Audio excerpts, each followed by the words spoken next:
And we're coming to you live on this November 30th, the final day of November 2025. The time is 8:08 p.m. Central Standard Time. Let's get right into this, where we've been discussing some clocks that are ticking down towards the end times.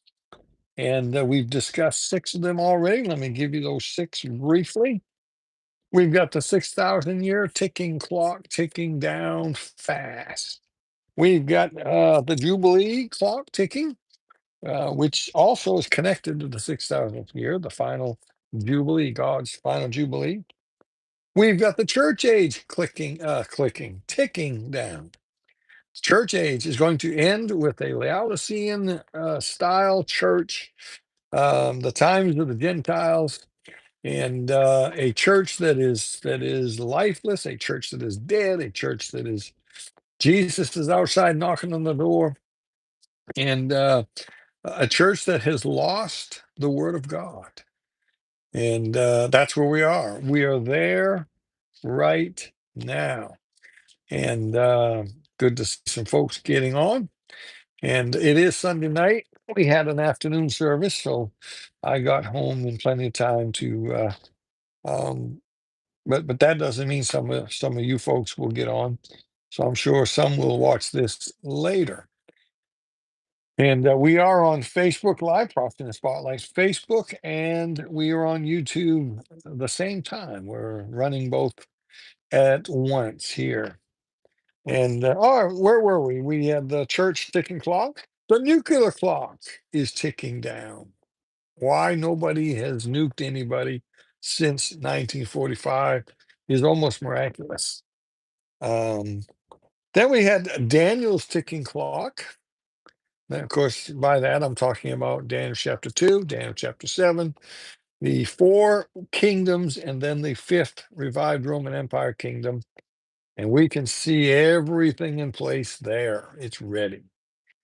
Um, the harvest ticking clock we talked about last night. That's clock number 5. Did I miss one? Nope, that's it.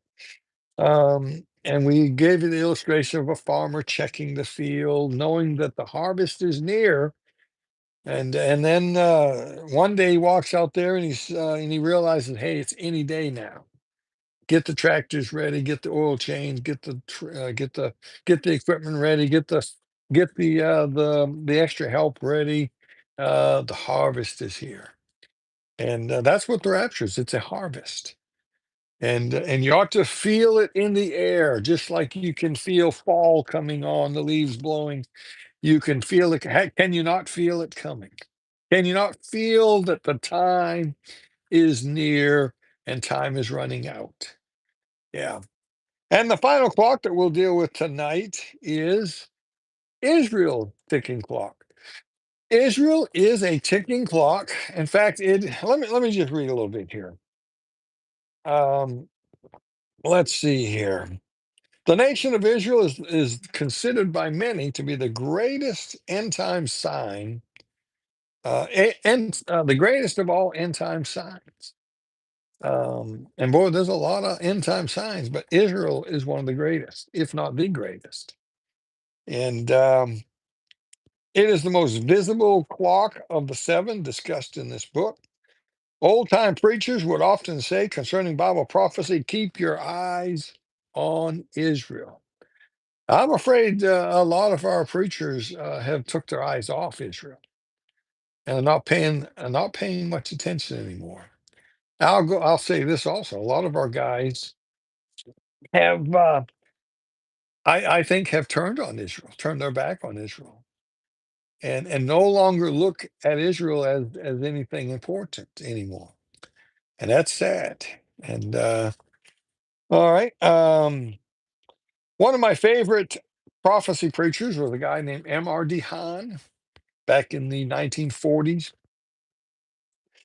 And he wrote in his book, The Revelation, that Israel would one day, this is 1946 now, 1940, 1 year after World War II ended, M.R.D. Hahn in his book, The Revelation, said that Israel would one day be back in their land. It was 2 years off. The book was published in 1946. Israel became a sovereign nation in 1948. Lest you think it was a lucky guess, he also predicted that one day man would break the sound barrier and would even land men on the moon. That happened in the early 60s. Yeah. M.R.D. Hahn saw things, didn't he?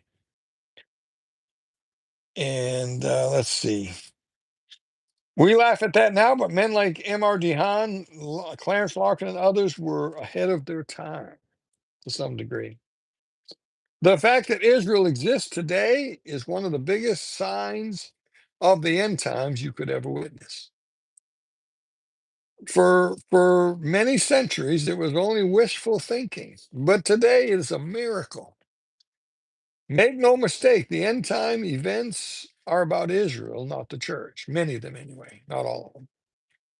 Israel is not only a ticking clock pointing to midnight, it is a ticking time bomb, trumpeting out a warning to all who have ears to hear.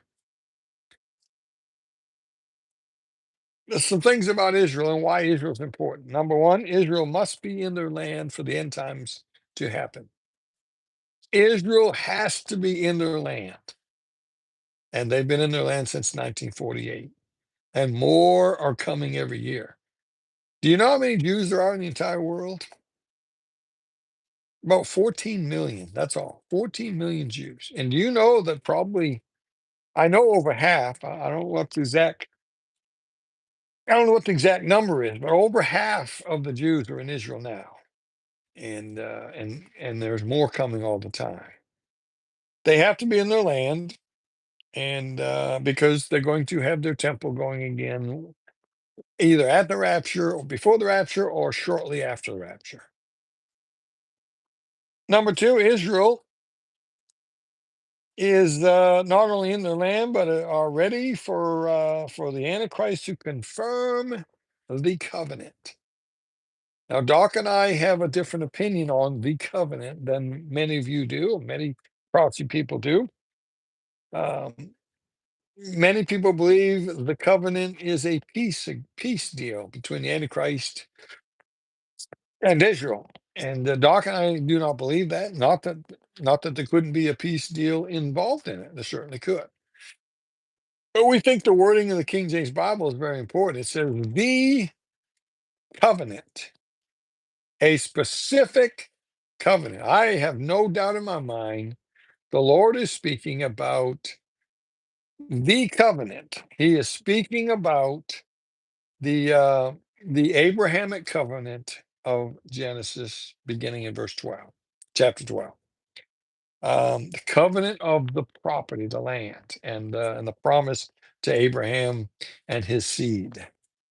And I believe, in other words, I believe the Antichrist is going to step up, declare to Israel and the world that that property belongs to the Jew. Now, you like that or you lump that. And number three, Israel must be ready for the temple.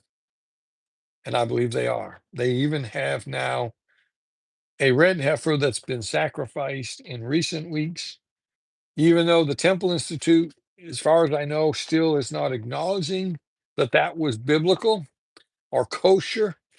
Um, but it was kosher. It was right. It was the right kind of red heifer, and they do have the ashes now. Whether that'll be used, who knows? And who cares, really? Right? Who cares? Um, so Second Thessalonians, chapter 2, verse 4, who opposeth and exalteth himself above all that is called God, or that is worshipped, so that he is God, sitteth in the temple of God, showing himself that he is God. That's the middle of the tribulation in the temple in Jerusalem. Where's that temple going to be? Who knows? Will it be on the Temple Mount? Possibly. Um, but that shows that sometime, either before or during the first half of the tribulation, that temple is there. For that to happen, Israel's got to be there, right?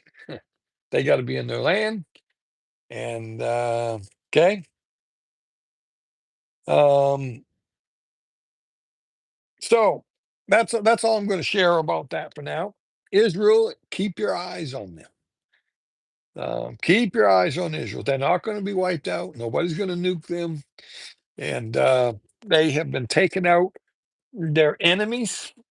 And it's exciting to watch as we wind down the clock towards midnight. And the Lord is getting ready to come at the sounding of the trumpet and take the saints to the marriage supper. It's all going to happen according to God's timing. It's all been set in stone, I believe, before the foundation of the world. And it's coming, and it's coming soon. Well, appreciate everybody watching tonight. Anything I got to answer up here? Let's see. Um, okay.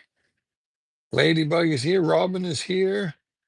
Um, and I'm almost too far away to be able to read, unless I don't have my glasses. So almost too hard to read the names of who's commented. So anyway, I'll let you go. Have a great night. Have a great week coming up, and keep your eyes on them skies.